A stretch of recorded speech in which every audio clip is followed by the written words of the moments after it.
Auzubillahiminash-shaytanir-rajim. Bismillahir-rahmanir-rahim.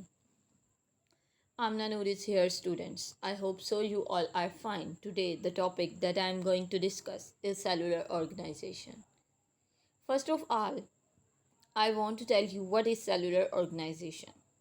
Cellular is a term that is related to cell, and organization means how cells organize, assemble in a particular way. So, cellular organization is that in which cell organize and form organisms. ठीक है. अब basically बच्चों organisms को 5 major groups में divide किया गया है: prokaryotes, protist, fungi, plant and animals.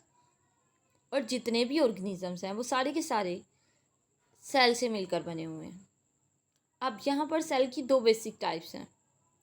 पहली प्रोकैरियोटिक सेल, दूसरा यूकैरियोटिक सेल.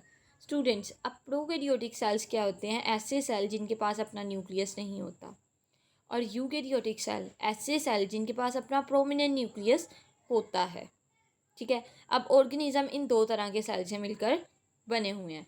फर्दर जब ये सेल बच्चों ऑर्गेनाइज होते हैं तो ये 3 डिफरेंट तरीक़ों से ऑर्गेनाइज होते हैं और एक लिविंग ऑर्गेनिज्म की बॉडी बना देते हैं. सेल्स, अब वो सेल्स जो यूनिसेलुलर वे में ऑर्गेनाइज होते हैं, मींस कि वो सिर्फ और सिर्फ एक सेल पर मुश्तमिल होते हैं. सेल्स में एक unicellular, colonial and multi cellular organization and the organisms form through these organization. अब अगर एक ऑर्गेनिज्म यूनिसेलुलर ऑर्गेनाइजेशन से मिलकर बना हुआ है तो उस ऑर्गेनिज्म को हम यूनिसेलुलर ऑर्गेनिज्म कहेंगे. और दूसरा ऑर्गेनिज्म जो कि कॉलोनियल ऑर्गेनाइजेशन से बना हुआ है तो उसे हम कॉलोनियल ऑर्गेनिज्म कहेंगे. और तीसरा ऑर्गेनिज्म जिसमें मल्टी सेलुलर ऑर्गेनाइजेशन है, हम उसे मल्टी सेलुलर ऑर्गेनिज्म कहेंगे. ठीक है स्टूडेंट्स, आगे चलते हैं. अब यूनिसेलुलर ऑर्गेनिजम्स क्या होते हैं? Uni mean one, cellular mean cell. तो ऐसे ऑर्गेनिज्म जो सिर्फ और सिर्फ एक सेल से मिलकर बने हुए हैं उन्हें हम क्या कहते हैं? ये यूनिसेलुलर ऑर्गेनिजम्स हैं. ठीक है. इन ऑर्गेनिज्म की बच्चों सारी की सारी ज़िंदगी सिर्फ और सिर्फ एक सेल पर मुश्तमिल होती है. इनमें जो आते हैं अमीबा, पैरामीशियम और यूग्लिना आते हैं. अब अमीबा, पैरामीशियम, यूग्लिना किस तरह के हैं? ये है उनकी डायग्राम बच्चों. ये है अमीबा, ये है पैरामीशियम और ये है यूग्लिना. ठीक है. ये सारे के सारे क्या है? यूनिसेलुलर है, एक सेल से मिलकर बने हुए हैं. और इन्हें हम अपनी आम आँख से नहीं देख सकते. ये सिर्फ और सिर्फ माइक्रोस्कोप की मदद से नज़र आएंगे. ठीक है. आगे चलते हैं हम लोग. Colonial organization. बेसिकली बच्चों कॉलोनियल टाइप ऑफ ऑर्गेनाइजेशन में क्या होता है कि यूनिसेलुलर ऑर्गेनिजम्स, काफ़ी ज़्यादा यूनिसेलुलर ऑर्गेनिजम्स इकट्ठे होते हैं एक ही जगह पर. ठीक है. और वो मिलकर कॉलोनियल ऑर्गेनाइजेशन बनाते हैं. और बच्चों ये इकट्ठे तो रहते हैं लेकिन ये अपना काम दूसरों पर नहीं डालते. ये अपना काम खुद करते हैं. मीन्स अगर इन्होंने अपना खाना बनाना है खुद बनाएंगे, अपना कोई काम करना है खुद करेंगे. ऐसा नहीं है ये दूसरे सेल को कहते तुम मेरा काम कर लो, मैं तुम्हारा काम कर देता हूँ. ये अपना काम खुद करते हैं. There is no division of labour among them. इनमें काम की कोई डिवीजन नहीं होती. इसकी एग्जाम्पल को समझने के लिए मैं आपको एक सिंपल सी एग्जाम्पल देती हूँ. हम लोग एक एरिया में रहते हैं. ठीक है. एक कॉलोनी में रहते हैं. वहाँ पर क्या होता है, काफ़ी ज़्यादा घर हमारे घर के करीब होते हैं. ठीक है. हर घर अपना अपना घर काम प्रॉपर तरीके से परफॉर्म करता है. ठीक है. ऐसा नहीं है कि एक घर का काम दूसरे घर वाले कर रहे हैं और दूसरे घर का काम तीसरे घर वाले कर रहे हैं. हर घर अपना काम प्रॉपर तरीके से करता है. ऐसा नहीं है कि एक घर का खाना है, एक घर का खाना बनाना है तो दूसरे घर वाला कहता है मैं इसका खाना बना देता हूँ, आप मेरा काम कर दें. ऐसा नहीं होता. क्या होता है, हर घर अपना काम, हर अपने अखराजात, अपना खाना खुद तैयार करता है, खुद बनाता है. इसी तरह कॉलोनियल ऑर्गेनाइजेशन में भी होता है कि हर सेल अपना काम खुद करता है. कॉलोनियल ऑर्गेनाइजेशन में बच्चों होता क्या है, यूनिसेलुलर ऑर्गेनिज्म मिलकर इकट्ठे रहते हैं. रहते तो इकट्ठे हैं लेकिन इनमें काम की डिवीजन नहीं होती. हर एक अपना काम खुद करता है. मतलब ये किसी का एहसान नहीं लेते. ठीक है. Each unicellular organisms in a colony lives its own life. अपनी खुद की ज़िंदगी खुद गुजारते हैं और does not depend on other cell for its vital requirement, और दूसरों पर अपनी ज़रूरियात के लिए डिपेंड नहीं करते। वोल्वॉक्स जैसा कि एक ग्रीन एल्गा है, ठीक है, पानी के अंदर मौजूद होता है, ये क्या है, कॉलोनियल ऑर्गेनाइजेशन शो करता है। और 100 ऑफ वोल्वॉक्स सेल, 100 से ज़्यादा वोल्वॉक्स सेल आपस में मिलते हैं तो वो क्या बना देते हैं बच्चों, एक कॉलोनी बना देते हैं।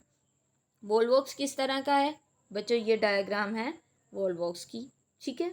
चलें जी, मूव करते हैं हम लोग नेक्स्ट स्लाइड की तरफ। Multi cellular organisation. स्टूडेंट्स, अब इसमें क्या होगा, multi mean many, cellular mean cells, तो मतलब ये वो ऑर्गेनाइजेशन होगी जिसमें काफ़ी ज़्यादा सेल खुद को एक स्पेसिफिक वे में ऑर्गेनाइज करेंगे और एक ऑर्गेनिज्म बना देंगे। बेसिकली बच्चों, मल्टी सेलुलर ऑर्गेनाइजेशन में क्या होता है कि सेल खुद को टिश्यूज़ में, ऑर्गन्स में, ऑर्गन सिस्टम में ऑर्गेनाइज करते हैं, ठीक है। इसकी मोस्ट कॉमन एग्जांपल जो कि हम कंसिडर करते हैं वो क्या है, फ्रॉग, मस्टर्ड, ठीक है। चलें जी, देखते हैं आप मस्टर्ड प्लांट क्या होता है बच्चों। जो साग आप खाते हैं वो क्या है, मस्टर्ड प्लांट है, ठीक है। मस्टर्ड प्लांट का साइंटिफिक नेम क्या है बच्चों, ब्रासिका कैम्पेस्ट्रिस। ये आपसे एमसीक्यू भी पूछा जा सकता है, शॉर्ट क्वेश्चन में भी ये पूछा जा सकता है।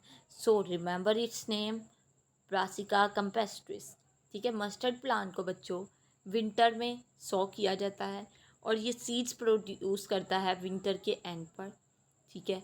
अब जो प्लांट की, मस्टर्ड प्लांट की बॉडी है वो हम वेजिटेबल में यूज़ करते हैं, मतलब साग बनाते हैं, और इससे जो सीड्स मिलते हैं उनसे हम ऑयल एक्सट्रैक्ट करते हैं, मतलब ऑयल निकालते हैं, ठीक है।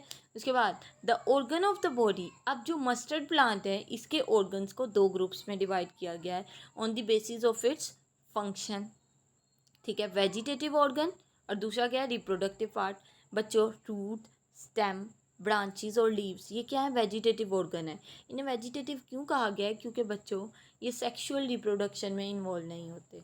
और जो फ्लावर्स हैं वो रिप्रोडक्टिव पार्ट है, और ये क्या है, सेक्सुअल रिप्रोडक्शन में इन्वॉल्व होते हैं, और ये क्या बनाते हैं, फ्रूट्स और सीड्स बनाते हैं, ठीक है। ये है बच्चों मस्टर्ड प्लांट की डायग्राम। ये जो आपको फ्लावर्स नज़र आ रहे हैं ये क्या है, रिप्रोडक्टिव पार्ट है, और ये जो आपको रूट, स्टेम, ठीक है, और लीव्स नज़र आ रहे हैं ये सारे के सारे क्या हैं, वेजिटेटिव पार्ट है। नेक्स्ट मूव करते हैं फ्रॉग की तरफ। बच्चों, फ्रॉग का साइंटिफिक नेम बहुत इंपॉर्टेंट है, राना टिग्रीना। ये शॉर्ट क्वेश्चन में एमसीक्यूज़ में पूछा जाता है, सो रिमेंबर इट आल्सो।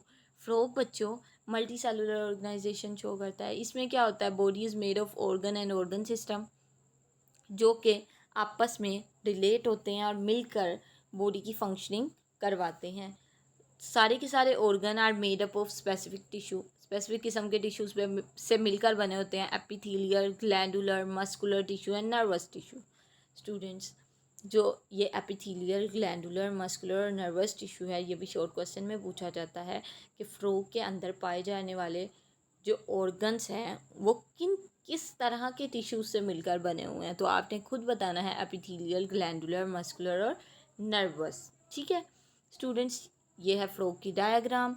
और स्टूडेंट्स, आई होप सो आप लोगों को हर चीज़ प्रॉपर वे में समझ आ गई होगी। अगर आपको कोई चीज़ नहीं समझ आई तो आप कमेंट सेक्शन में पूछ सकते हैं। Please subscribe my channel and also like share my channel. Thank you so much. अल्लाह हाफिज़।